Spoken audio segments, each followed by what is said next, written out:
buenos días.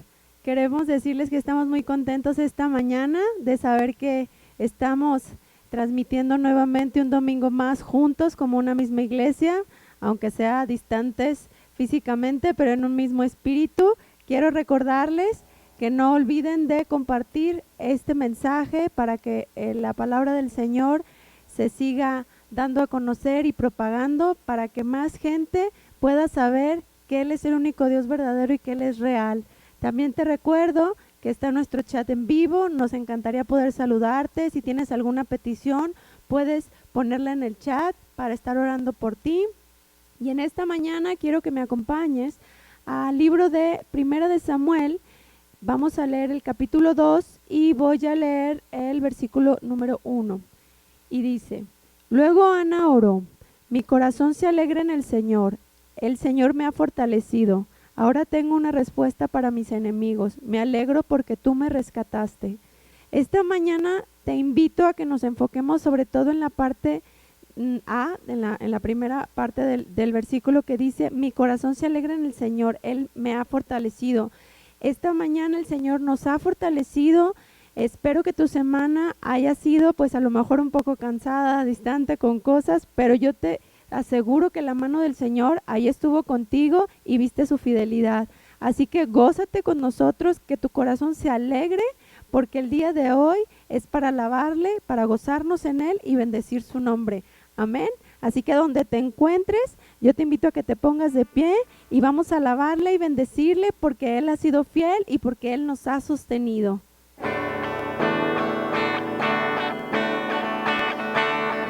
Te alabamos, Señor. Un nuevo inicio nos ofrece. Los corazones a ti vuelven.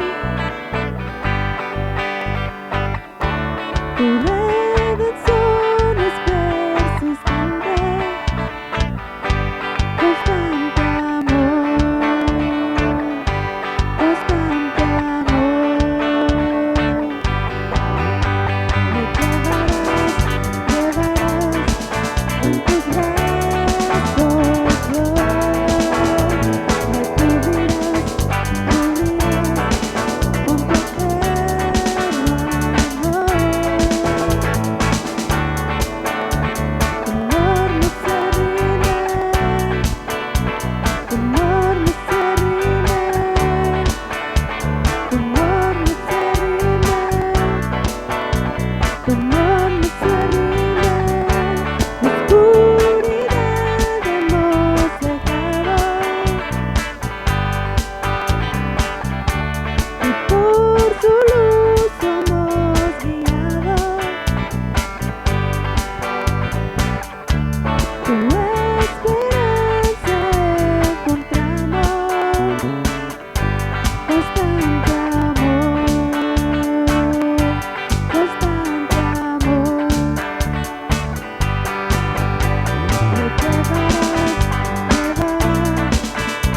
por tu amor, por tu fidelidad.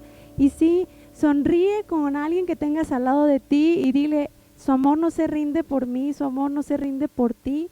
Y hoy vamos a adorar su nombre, porque no hay nadie como Él. Él es el único que nos amó primero. Queremos adorarte, Señor.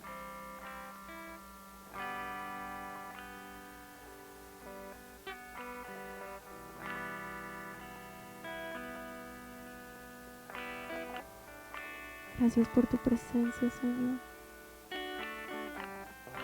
Preferimos estar, Señor, un día en tus atrios que 1000 fuera de ellos.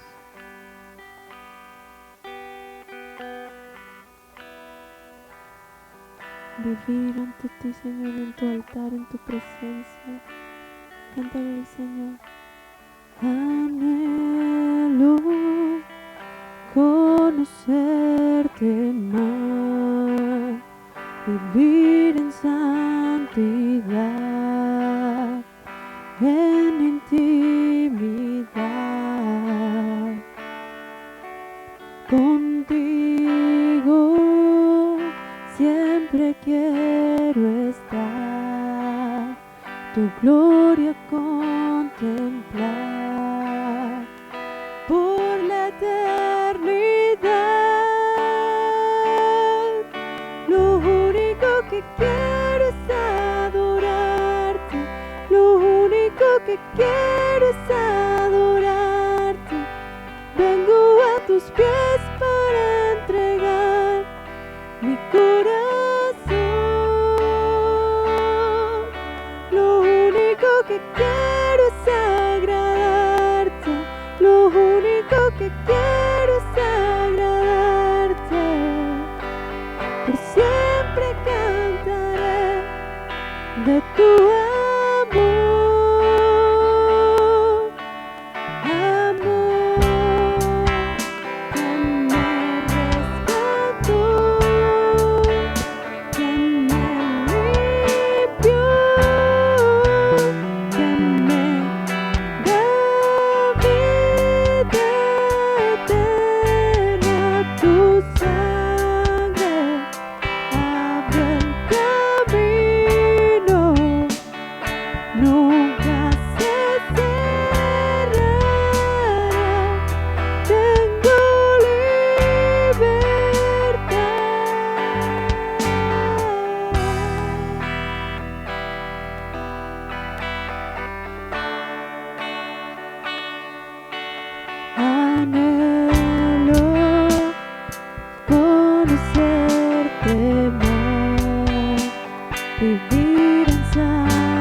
de tu amor. Lo único que quiero es adorarte, lo único que quiero es adorarte. Vengo a tus pies para entregar mi corazón. Lo único que quiero es agradarte, lo único que quiero es agradarte. Por siempre cantaré de tu amor, amor que me rescató, que me limpió, que me da vida eterna. Tu sangre abre el camino, nunca se cerrará. Tengo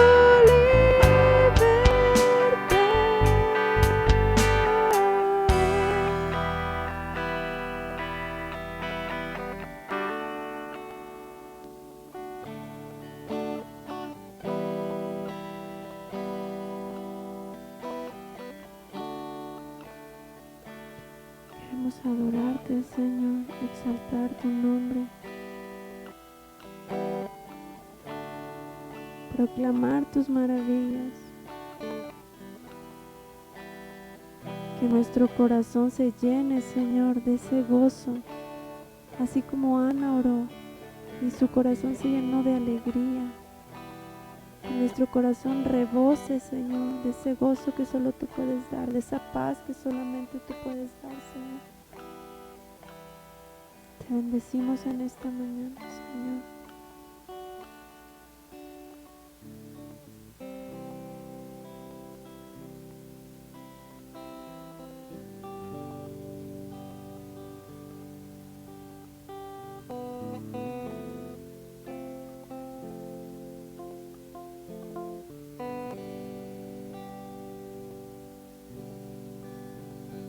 Bendice, alma mía, al Señor, rinde a su nombre adoración y no olvides sus beneficios. Bendice, alma mía, al Señor. Él es quien perdona todas tus dolencias, Él sanará.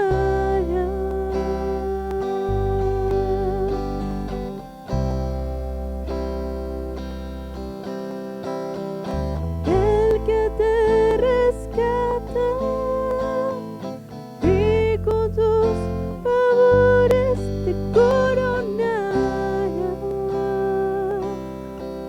te saciará.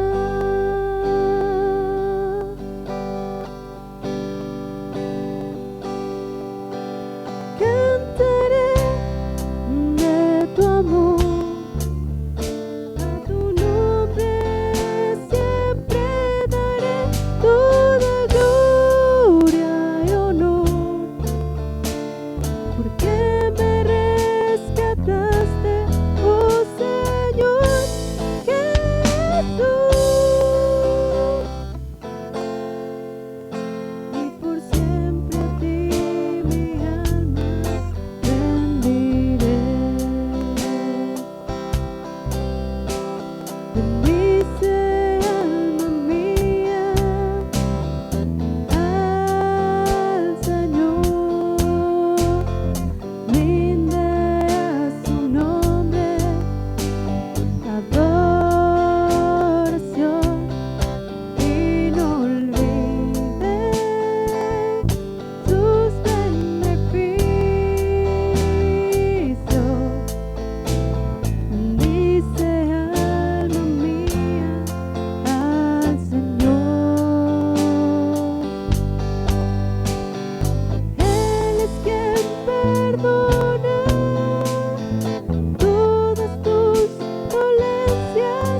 y por siempre a ti mi alma bendiré,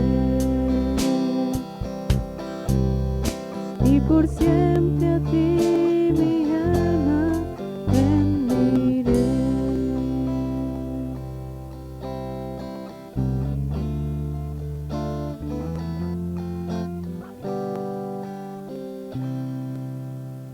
A ti rendimos nuestra alma, Señor, nuestro corazón, todo lo que somos, Señor, todo lo que somos, bendiga tu nombre. Dile al Señor, gracias. Dile al Señor, mi corazón rebosa de ese gozo, se alegra contigo, mi Dios. Rindo todo lo que soy a ti, Padre. No hay nadie como tú. Te bendecimos en esta mañana, Dios. Glorificamos tu nombre. Amén.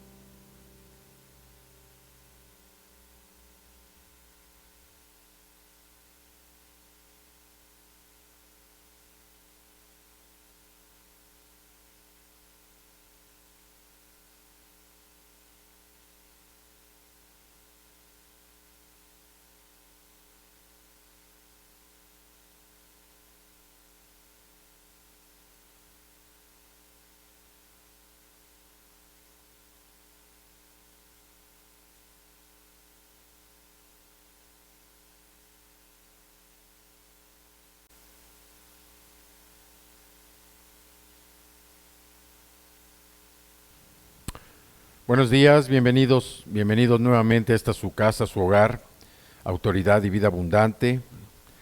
Estamos aquí reunidos en Zapopan, Jalisco, y nos daría mucho gusto tenerlos por acá. Este domingo 26 de septiembre del 2019 tenemos un mensaje que se llama Escuchen para que no tengan tropiezo. Y quisiera nada más hacer referencia que siempre verán ustedes cuando inicia la transmisión, ponemos un versículo que dura todo el mes. Es una palabra que ponemos de acuerdo a lo que el Señor nos va instruyendo, y es una palabra que la dejamos todo el mes precisamente para que la meditemos, para que la estudiemos y veamos, tratemos de recibir de parte del Señor qué es lo que nos quiere hablar con la palabra que ponemos, ¿no? En este mes tocó el tema de Romanos capítulo 5, versículo 5. Es una carta de Pablo a los romanos, y en particular, aunque es un pasaje que podíamos empezar desde el versículo 3 y terminar en el versículo 5, nos habla precisamente de algo relacionado a lo que hemos estado viviendo todo este tiempo. Dice la Escritura desde el versículo 3, dice, también nos gloriamos en las tribulaciones. También nos gloriamos en las tribulaciones, sabiendo que la tribulación produce paciencia. La paciencia prueba, y la prueba esperanza. Y la esperanza no avergüenza, porque el amor de Dios ha sido derramado en nuestros corazones por el Espíritu Santo que nos fue dado. Es una hermosa palabra, y es una palabra también que nos motiva, porque hemos todos pasado tribulaciones, pero la tribulación que ha producido en nosotros ha producido paciencia. Y la paciencia tiene que producir una prueba. Nuestra fe tiene que ser probada, pero también dice que la prueba produce una esperanza que no da miedo, una esperanza que no avergüenza, sino una esperanza que ha sido derramada en nuestros corazones por el amor de Dios, ¿sí? Por el Espíritu Santo que nos fue dado. Entonces aquí podemos ver nosotros que esta palabra tiene un gran sentido en este tiempo que hemos estado viviendo. Empieza con las tribulaciones y termina con el Espíritu Santo que nos ha dado este pasaje. Entonces los invitamos a que también mediten en esta escritura, la que ponemos cada mes, y también para que alimenten su espíritu y sigan creciendo en su relación personal con Cristo. Vamos a pasar a nuestro mensaje del día de hoy y vamos a orar antes de empezar. Padre, te damos muchas gracias, Señor, en esta mañana. Te damos gracias porque tú, Señor, estás con nosotros. Tú amas a tu pueblo, Señor. Amas a tus hijos. Y nosotros, Señor, nos debemos sentir amados por ti. Por todo lo que tú eres, Señor. Pero también por todo lo que nos das, todo lo que haces. Y damos testimonio que hasta el día de hoy, Señor, así como al pueblo de Israel, lo sacaste de Egipto, después de más de 400 años de esclavitud, lo hiciste atravesar el Mar Rojo sin que les tocara una gota de agua. Los llevaste por el desierto 40 años sin que se les gastara el calzado o lo que traían de sandalias, ni la ropa, ni les faltó comida, hasta llegar a la tierra prometida. Así con nosotros, Señor. Así ha sido con nosotros. Tus proezas damos testimonio que también las hemos recibido nosotros cada día. Y por tu gracia y tu misericordia es que todavía estamos aquí de pie, Señor, para alabarte, para bendecirte, para adorarte y para glorificarte. Te damos muchas gracias por la oportunidad, el privilegio que nos das, precisamente de proclamar tu palabra en este día, Señor. Y la proclamamos con libertad, con autoridad, pero también con un gran amor y con un anhelo de que verdaderamente sea transparente, sea entendida por todo aquel que le escucha. Te damos muchas gracias en esta mañana. Sabemos que tu Espíritu Santo se está derramando, Señor, y eso nos llena de gozo, de alegría, porque sabemos que la revelación de la Escritura va a llegar a nuestros corazones. Te damos muchas gracias en el nombre poderoso, bendito de Cristo Jesús. Amén, amén y amén. Bueno, el mensaje de este día se llama Escuchen para que no tengan tropiezo. Es importante para nosotros entender lo que dice la Escritura, pero sobre todo viene un versículo aquí en el Evangelio de Juan. Ahorita lo vamos a leer. Es muy importante para nosotros entender lo que es escuchar. Una persona que no escucha es una persona que no puede dar respuestas adecuadas porque no tiene ese hábito de escuchar. El escuchar es un hábito, es una enseñanza que Dios nos enseña, valga la redundancia, para prepararnos y que nosotros podamos estar creciendo espiritualmente porque lo escuchamos a Él, escuchamos su palabra, escuchamos mensajes, escuchamos predicaciones, escuchamos alabanzas, cantamos, adoración, en fin, todo lo que hacemos entra por los oídos. Y es muy importante para nosotros como hijos de Dios entender que el escuchar es algo muy importante. Y Jesús aquí lo confirma en este pasaje que vamos a empezar a meditar, a escudriñar este día. Me acompañan, por favor, abriendo sus Biblias en el Evangelio de Juan, en el capítulo 16. Yo voy a leer la versión Reina Valera 1960 y la recomendación que hacemos, el consejo que damos es que siempre se hagan llegar de una Biblia. Siempre que vengan a la congregación, cuando estén escuchando un mensaje, acompáñense de una Biblia para darle seguimiento a los versículos, a los pasajes, y que ustedes puedan posteriormente adentrarse más en lo que viene siendo el terreno de la palabra viva, que es la Biblia. Vamos a leer del capítulo 16 los versículos del 1 al 4. Aun y cuando sabemos que estos versículos tienen prácticamente su terminación en el capítulo anterior, el capítulo 15, abren en este capítulo 16 por lo que se viene a continuación de las palabras de Jesús. Y dice el capítulo 16, versículo 1. Estas cosas es Jesús les he hablado para que no tengan tropiezo. En el capítulo 15 Jesús habla precisamente del pasaje de la vid verdadera. ¿Sí? Dice que Él es la vid, el Padre, nuestro Padre es el labrador, y nosotros vamos a ser las ramas, los pámpanos. ¿Para qué? Para dar fruto mientras estemos pegados a la vid. Después habla Jesús de una serie de aspectos en este capítulo 15 y finalmente termina diciéndoles que va a venir el Espíritu Santo, el Consolador. Entonces dice también que ellos van a tener que dar testimonio así como el Espíritu Santo va a dar testimonio también de Jesús. Y el capítulo 16 inicia con el versículo 1 que dice, estas cosas les he hablado para que no tengan tropiezo. Estas cosas les he hablado para que no tengan tropiezo. Dice, les expulsarán de las sinagogas, el versículo 2, y aún viene la hora cuando cualquiera que los mate pensará que rinde servicio a Dios. Es un versículo muy fuerte, es un versículo de mucho poder.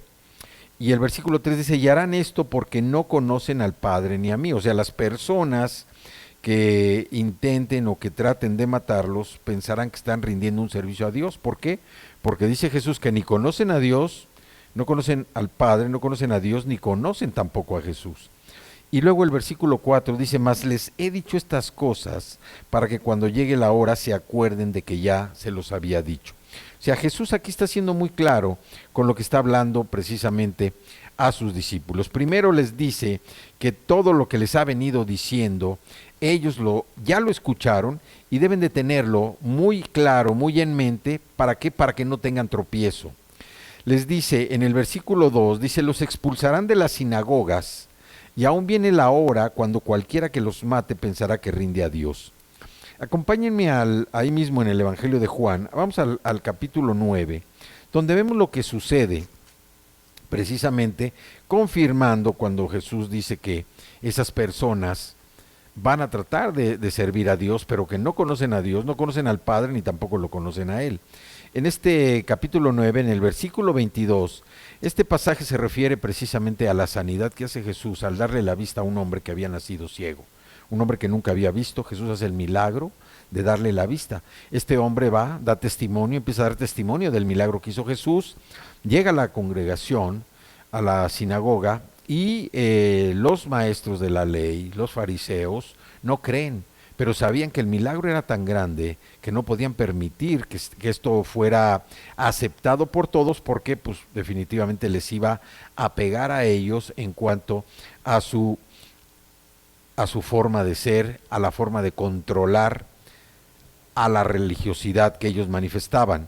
Dice el versículo 22, esto dijeron sus padres, o sea, porque están preguntándole a los padres si era cierto que Jesús sanó, Jesús le dio la vista a un ciego de nacimiento. Dice, porque tenían miedo de los judíos, por cuanto los judíos ya habían acordado que si alguno confesase que Jesús era el Mesías, fuera expulsado de la sinagoga. Qué tristeza da precisamente ver que al no creer en Dios todo lo que se pierde y los errores que se cometen. Aquí los fariseos, los maestros de la ley estaban amenazando precisamente a las personas, pero también no solamente por el milagro que había hecho Jesús en este hombre, sino porque ellos estaban habían amenazado a los judíos de que cualquiera que confesase que Jesús era el Mesías iba a ser expulsado de la sinagoga. Ellos creían que estaban sirviendo a Dios, a un Dios que no conocían, estaban sirviendo a un Dios que no existía, pero también lo que estaban dando muestras eran muestras de su religiosidad.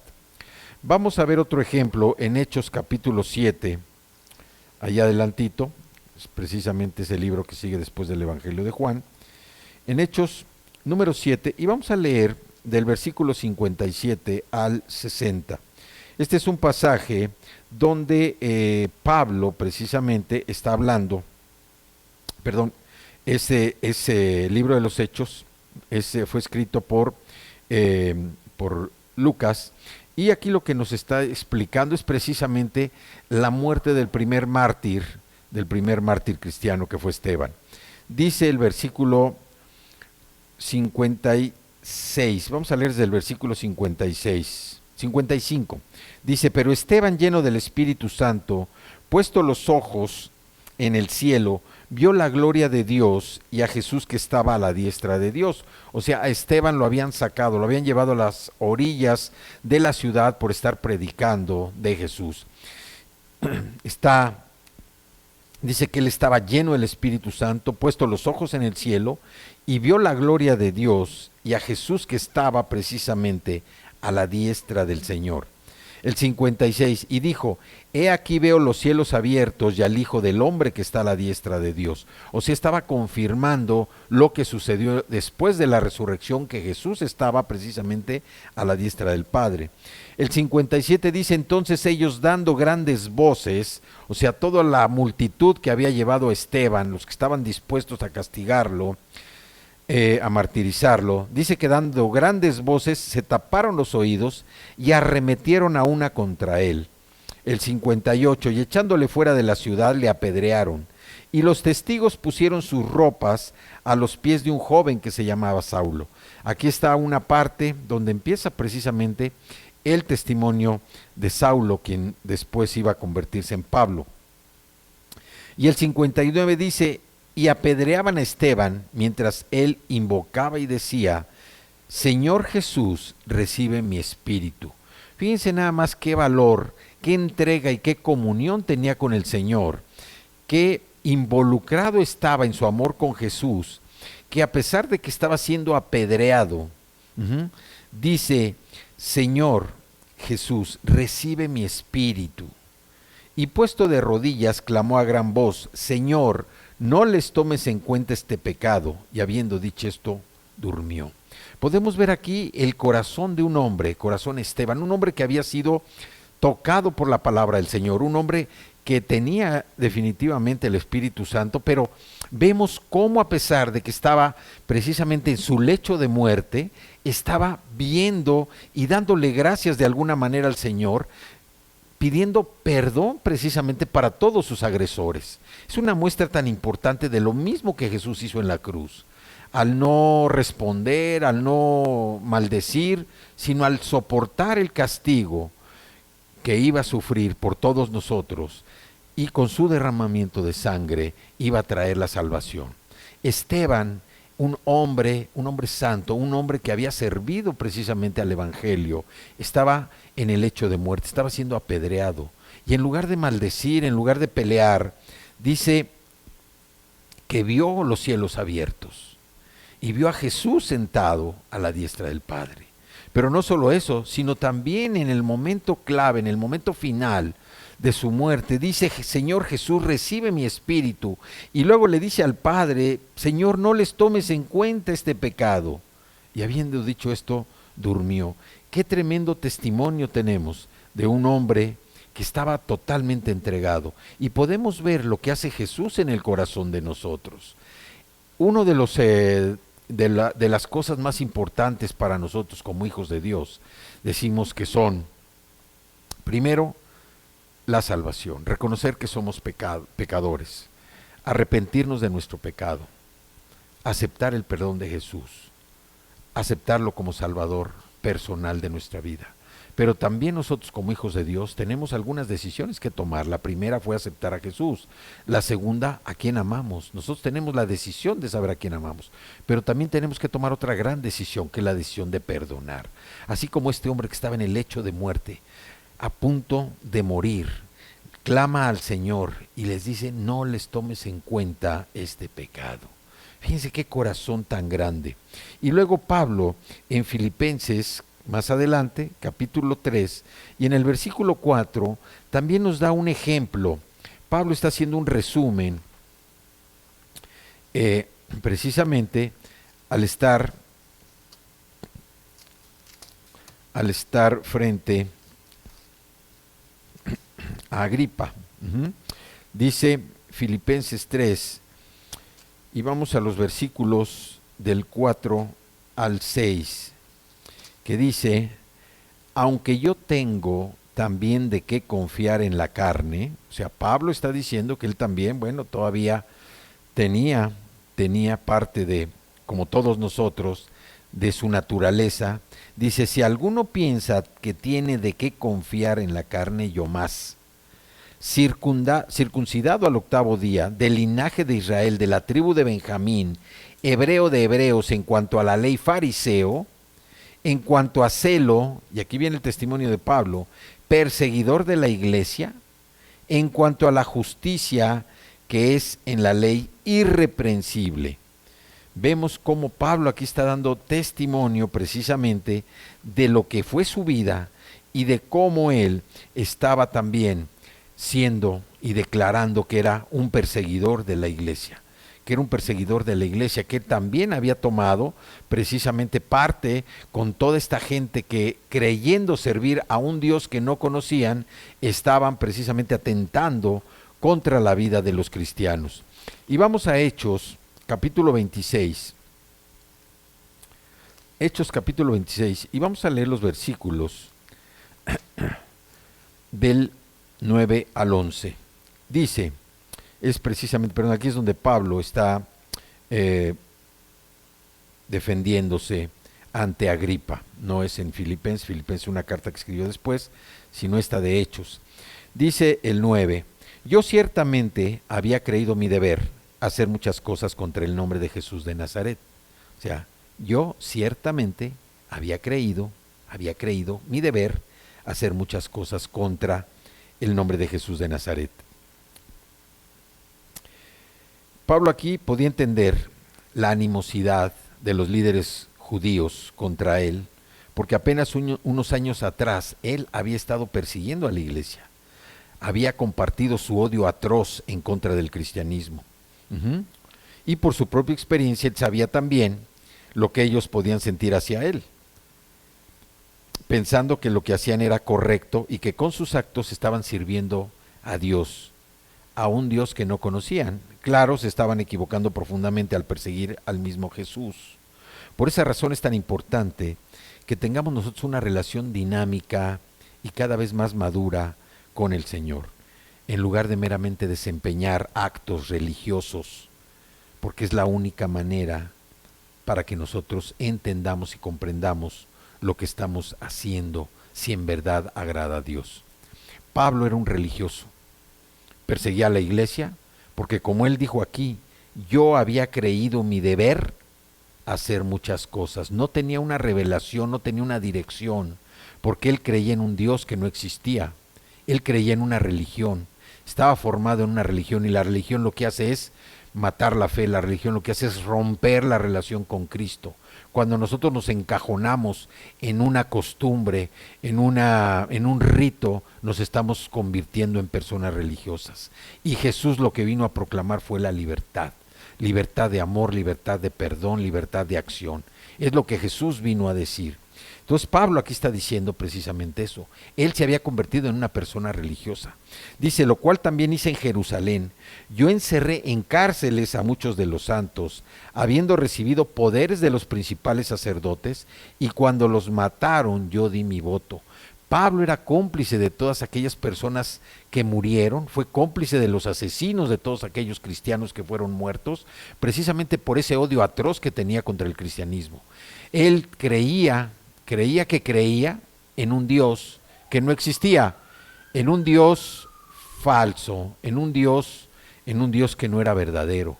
Por eso cuando viene el toque de Jesús, la conversión de Pablo, él entiende finalmente y dice que pasó 3 años todavía, 3 años se fue precisamente al Asia para tener ese encuentro personal con Jesús. Dice, y muchas veces castigándolos en todas las sinagogas, los forcé a blasfemar, y enfurecido sobremanera contra ellos los perseguí hasta en las ciudades extranjeras. Fíjense nada más qué terrible celo, entre comillas, tenía Pablo del Dios en el que creía, un Dios que no existía o que no existe, que hacía hasta blasfemar precisamente a las personas. Y esto también nos habla de que nosotros como hijos de Dios debemos cuidar bien nuestra relación personal con el Señor. Mientras más dinámica sea nuestra relación con Cristo, mientras más continua, más permanente sea nuestra relación, más vamos a poder saber nosotros qué es lo que estamos haciendo y saber si lo que estamos haciendo verdaderamente le agrada a Dios. Pero esto es a través de esa relación personal. Pablo no tenía una relación personal con Cristo. Pablo tenía una relación personal con los sacerdotes, con los fariseos, con los maestros de la ley, y por eso todo lo que el hombre hace como una forma de atraer a los demás a sus creencias como hombre, lo único que está haciendo es promoviendo una religión. Y es lo que Pablo vivía, una religión. Y por eso Pablo tenía una actitud tan asesina, tan cruel contra los cristianos. Y vamos a Gálatas capítulo 1, allá adelantito otra vez. Gálatas capítulo 1, versículos 13 y 14. Aquí también es una carta de Pablo, precisamente a los Gálatas. Dice Pablo, hablando de su ministerio: porque ya habéis oído acerca de mi conducta en otro tiempo en el judaísmo, en la religión, que perseguía sobremanera a la iglesia de Dios y la asolaba. Y en el judaísmo aventajaba a muchos de mis contemporáneos en mi nación, siendo mucho más celoso de las tradiciones de mis padres. Por eso nosotros debemos tener mucho cuidado y mantener nuestra relación dinámica con Cristo. Una relación que tenga acción todos los días, una relación que sea perseverante, una relación que se convierta verdaderamente en una relación de amor, de amistad, una relación de consejo. ¿Por qué? Porque cuando nosotros nos encajonamos en ciertos ritos, nos encajonamos en ciertas actitudes, actividades o acciones, obras, acuérdense que la salvación no viene por obras. La única manera en que nosotros podemos ser salvos, alcanzar la vida eterna, es mediante aceptar a Jesús como nuestro Salvador personal. Y Pablo dice aquí que siguiendo las costumbres de sus padres, las costumbres religiosas eran lo que lo llevaba a él precisamente a tener una ceguera espiritual, a tener una ceguera en lo que estaba haciendo. Él creía que estaba haciendo bien, pero como dice Jesús aquí en el versículo 2 de capítulo 16 de Juan, dice: cualquiera que los mate pensará que rinde servicio a Dios. Yo te digo esta mañana, no pienses que sirves a Dios por hacer un acto religioso, que sirves a Dios por estar haciendo algo que tú crees que es lo correcto.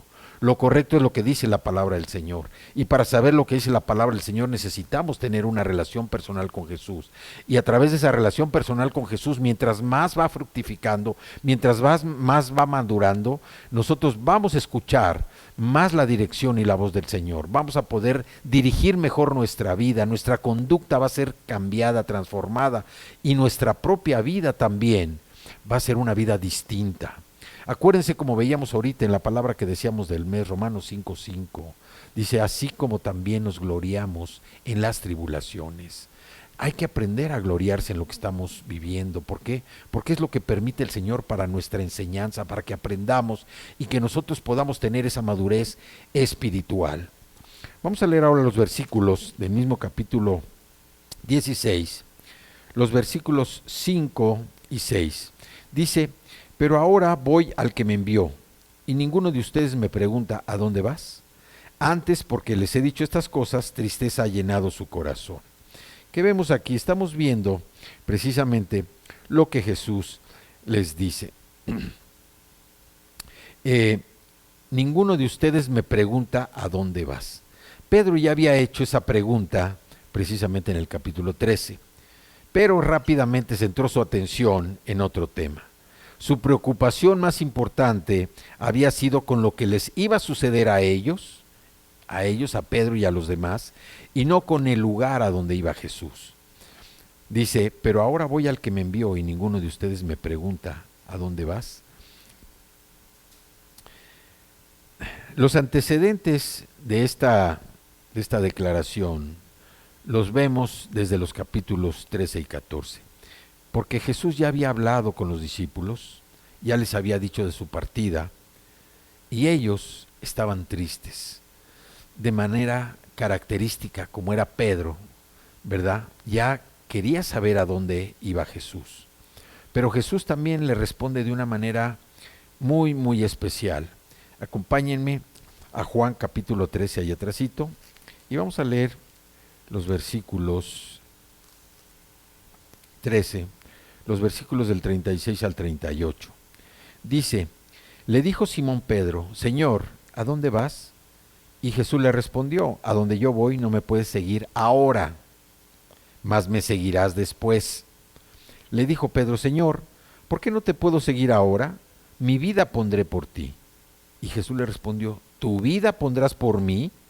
De cierto te digo, no cantará el gallo sin que me hayas negado 3 veces. Vemos aquí cómo Jesús habla precisamente en este capítulo 13.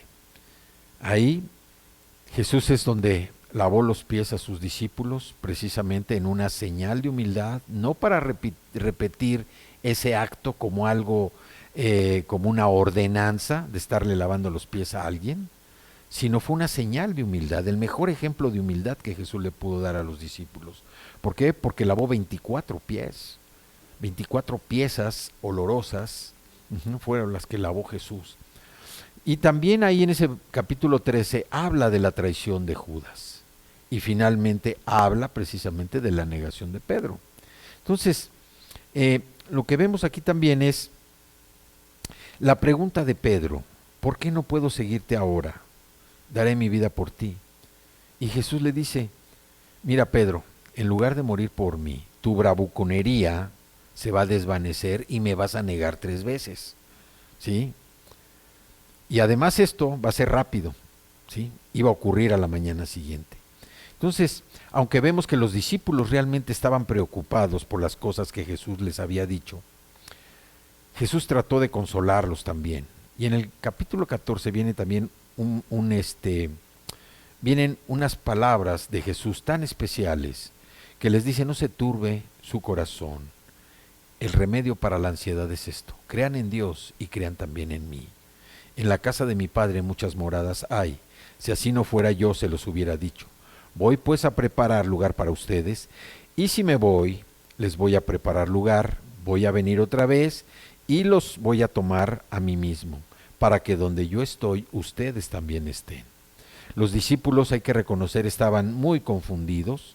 Tomás le dice: Señor, no sabemos a dónde vas, así que ¿cómo podemos saber el camino? ¿Y qué le dice Jesús? Jesús le dijo: yo soy el camino y la verdad y la vida. Felipe, otro de los discípulos, también le dijo: Señor, muéstranos al Padre y nos basta. Y Judas, no el Iscariote, dijo: Señor, ¿cómo es que te manifestarás a nosotros y no al mundo?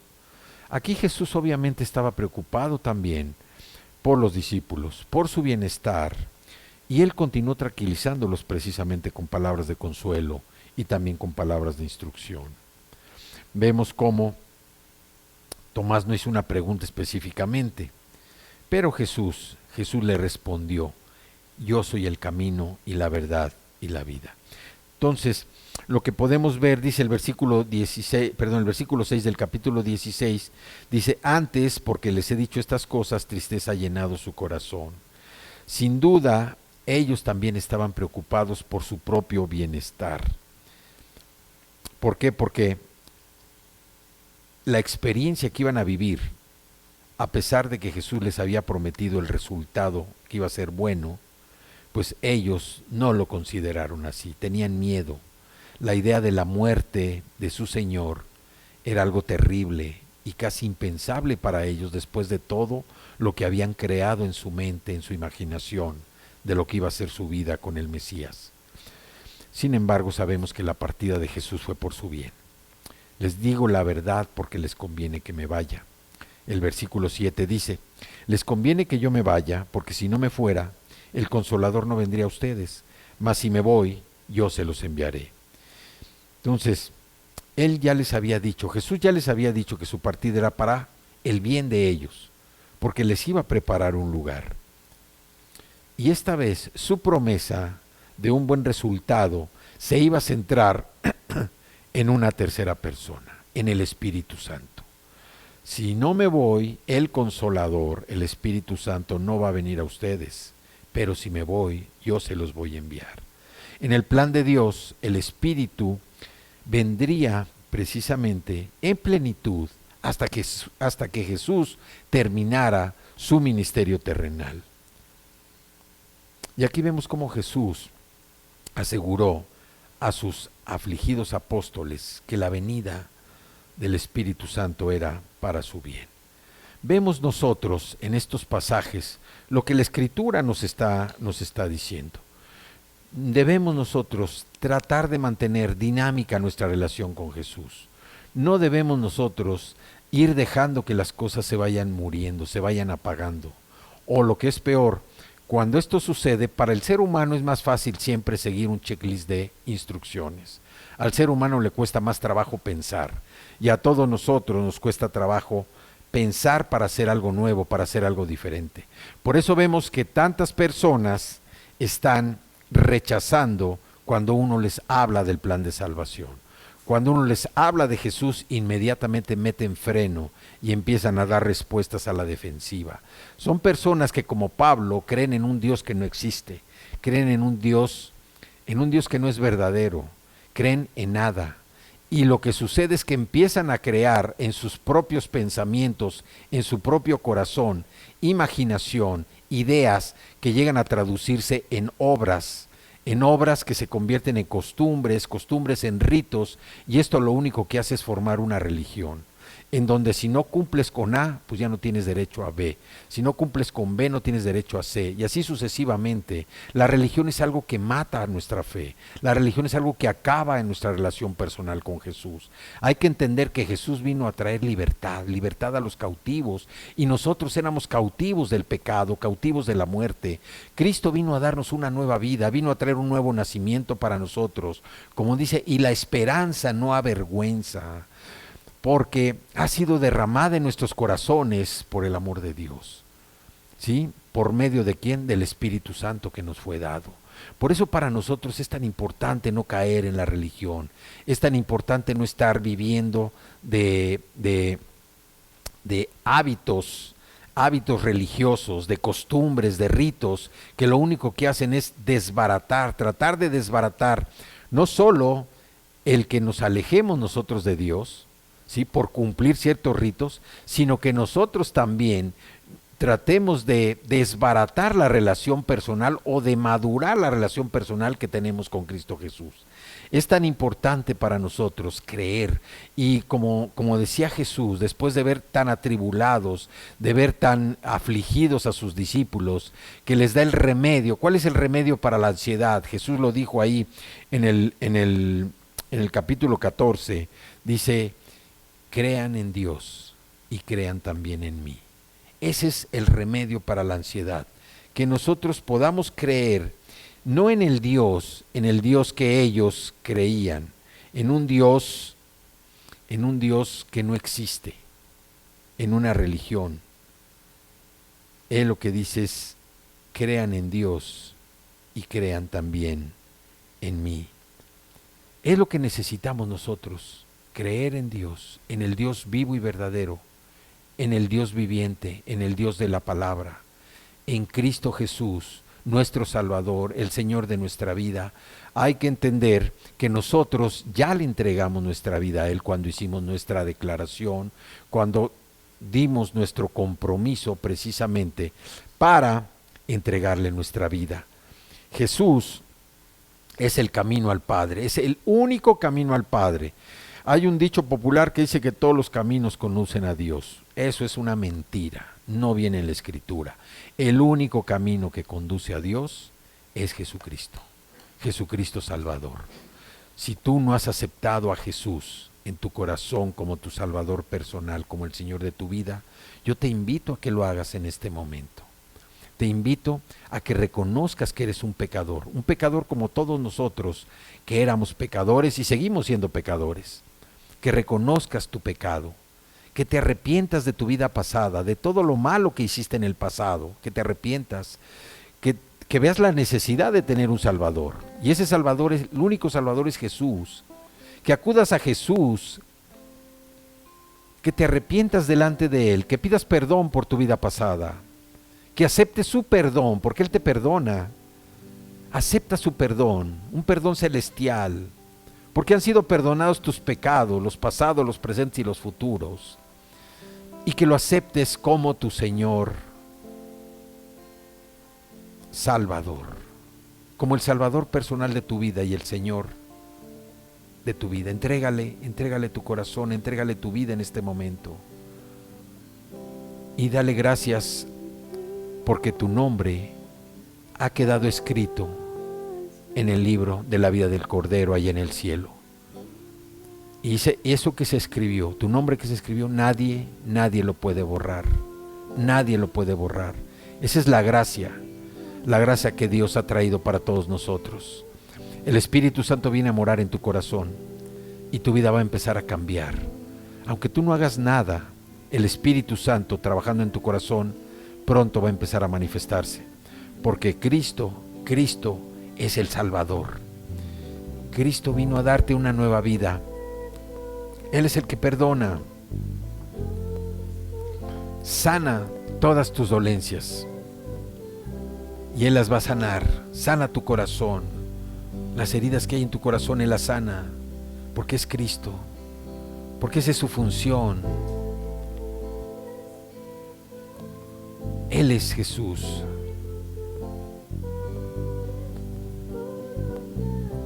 Sí, Señor, gracias Dios. Gracias, Señor, por haber enviado a tu Hijo, a Jesucristo, nuestro Salvador.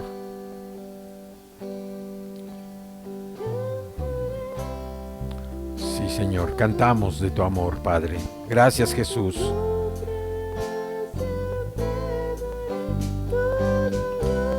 Toda la gloria y honor, Señor, son para ti.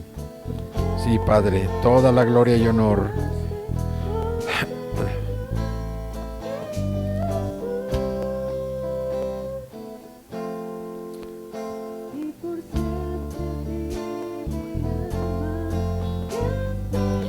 Sí, Señor, cantamos de tu amor.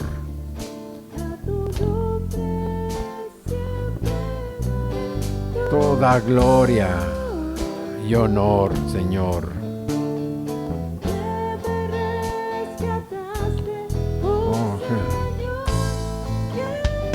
sí, Padre, gracias, Dios. Y por siempre cantaré. Sí, Padre, gracias, Señor. Gracias, Señor, gracias, Dios. Gracias por haber enviado a tu Hijo, Señor, a morir en una cruz, a sufrir tu ira, Señor, para pagar toda nuestra deuda, la deuda de toda la humanidad. Gracias, Señor, gracias por Jesús, tu Hijo, Señor. Y gracias, Padre, oramos a ti en esta mañana para que nos libres, Señor, de ser religiosos, de ser personas religiosas, que necesariamente tenemos que ajustarnos a un libreto, a un script, a un checklist, para saber que estamos cumpliendo con nuestro servicio a ti. Padre, que esa libertad que Jesús vino a predicar, a proclamar, a enseñar, quede viva en nuestros corazones, Señor. Que actuemos guiados por el Espíritu Santo y no actuemos guiados por un checklist, por una costumbre, por una tradición. Que no seamos religiosos, Señor. Que seamos libres en Cristo para proclamar tu palabra, para compartir las buenas nuevas del Evangelio, para invitar al plan de salvación a aquellos que aún no lo tienen y manifestar el poder del Señor a través de nuestras vidas. Úsanos, Señor, como esos instrumentos de tu verdad para que podamos manifestar el fruto del Espíritu Santo, pero también que podamos manifestar el poder que tú tienes, Señor, sobre todos nosotros. Te damos gracias porque nuestro anhelo es glorificarte con nuestra vida, Señor, una vida que le pertenece a Cristo y que hoy nosotros la utilizamos para ser instrumentos, para ser siervos inútiles, Señor, en este tiempo tan difícil, tiempo de tribulación, pero que ha producido paciencia, Señor, que ha probado nuestra fe y que nos da una esperanza que no avergüenza, una esperanza, Señor, que llena nuestros corazones por el amor que tú nos has dado, Señor, que lo has derramado en nuestros corazones, por el Espíritu Santo también que nos has dado. Te damos gracias por este tiempo, por esta palabra. Yo bendigo a todos mis hermanos, Señor. Bendigo a toda persona que aún no ha recibido a Cristo, que aún no lo ha aceptado como Salvador personal, para que haga la oración y que lo acepte en este momento y que su vida tenga otro final. Te damos gracias en el nombre poderoso de tu Hijo amado Jesucristo. Amén, amén y amén. Que Dios los bendiga.